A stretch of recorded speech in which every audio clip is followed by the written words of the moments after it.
We are joined at this time by Wynonna Judd. She is in town tomorrow night, Morrison Center, performing live. Good morning, Wynonna. Good morning. Hey, this week I saw that you tweeted out, wake up, say a prayer, and hustle, which I find to be fabulous advice for every single morning. And I got the wake up part down, and I got the say a prayer part down.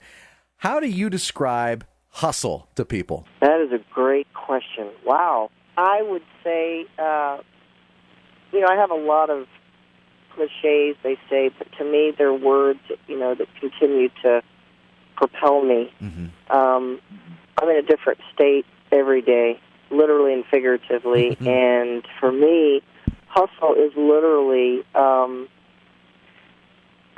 hit the floor running. I definitely am an alpha, and I was raised to be a champion. I was raised by a woman, single parent, on welfare. And to me, hustle there was always a sense of determination and we call it deliberate living. Instead of just waking up and being reactionary, mm-hmm. We're very proactive. And, instead of waking up and saying, oh, God, it's morning, what do I have to do? For me, it's a state of mind, and I wake up like this morning, and I'm like, you know what? Good morning, God. What do I get to do? And I think for me, it's just absolute joy-based. I get up every morning, especially because of my husband and all that we've been through. I just have a sense of joy and purpose, and I have this absolute determination to do it well and to try to show up 5 minutes early, and just sit there and be grateful for the fact that I'm somewhere rather than, running in the door last minute. So I think it's this deliberate, just rowing like hell towards shore. I'm just like, you know what? I got to get there. Let's rock. And I pretty much do it from the time I get up until I go to bed every night. Wynonna is our special guest this morning.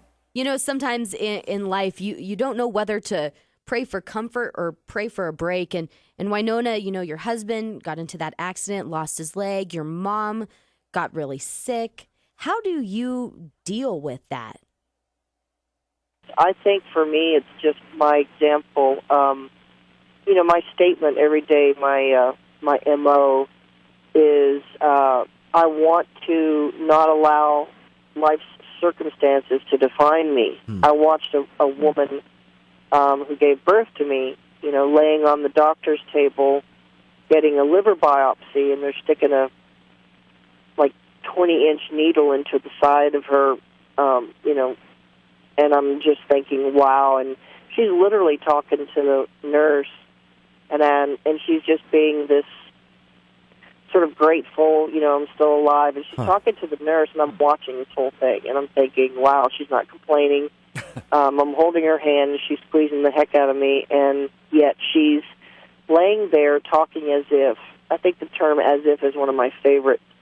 I'm going to get up today, and as if I have a blessing that's coming to me. Instead of, like I said, the victim, and I'm going to roll over and just go back to sleep and complain and stay in I call it stinking thinking, where I just am consumed by, yes, I have my days where I'm self-caring and I'm staying away from, social media and anybody's opinion of what I am doing, and I do beg God for wisdom and, give me a break. I have 2 kids. I'm dealing with empty nest syndrome, but I have a song in my heart, and I've always lived that way because no matter what's going on in my life, my music allows me to tell my story, and I think to be understood and loved and accepted for where you are is what we all want. Yeah. And the fans have done that for me. I've got 3 generations at this point of women and men and families who say, your music's the backdrop of my wedding, or, our grandpa, we played your song at his funeral. I mean, it's knowing I have a purpose, I think, really. We're talking with Wynonna this morning. She performs tomorrow night at the Morrison Center.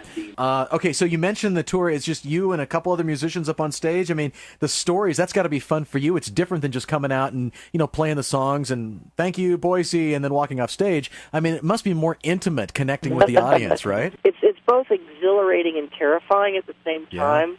I love it, and yet it scares me to death because it's so raw and it's so unpredictable what will happen. And somebody in the audience will yell out, how's your mom? And I'm like, dude, this is about me right now.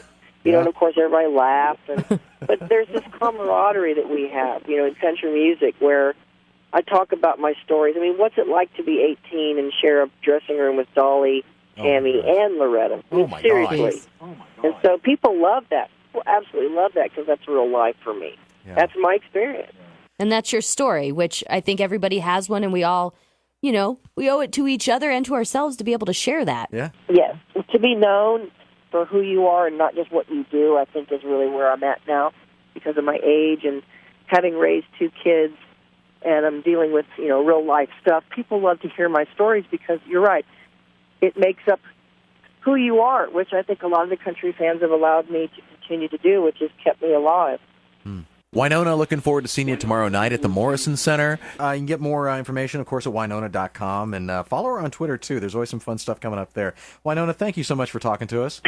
Well, you're always gracious, and thank you for letting me tell my story, because that's what I think, in the end, ultimately, what will help someone else go, you know what, I'm not a victim. And so thank you all for letting me tell mine.